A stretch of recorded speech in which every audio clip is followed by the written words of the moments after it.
திருவண்ணாமலை மாவட்டம் ஆரணி அருகே நிலத்தகராறில் வீடு புகுந்து பெண் உள்ளிட்ட 4 பேரை அரிவாளால் வெட்டிய கும்பலை போலீசார் தேடி வருகின்றனர். மெய்யூர் கிராமத்தைச் சேர்ந்த சேகர் என்பவருடைய நிலத்தை மாதவன் என்பவர் தன்னுடையது என சொந்தம் கொண்டாடியதாகவும் விவகாரம் நீதிமன்றம் சென்று சேகருக்கு சாதகமாக தீர்ப்பு வந்ததாகவும் கூறப்படுகிறது.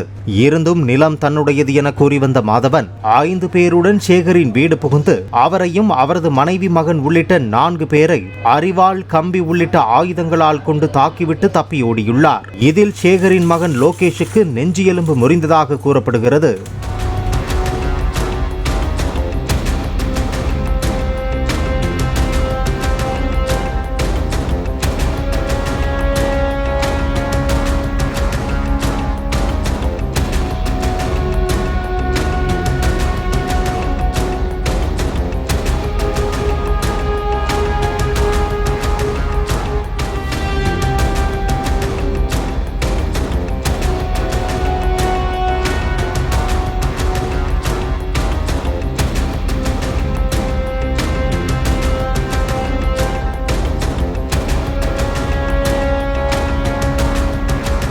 பிளே ஸ்டோர் மற்றும் ஆப் ஸ்டோரில் இருந்து பாலிமர் செயலியை QR கோடு மூலம் பதிவிறக்கம் செய்யுங்கள்.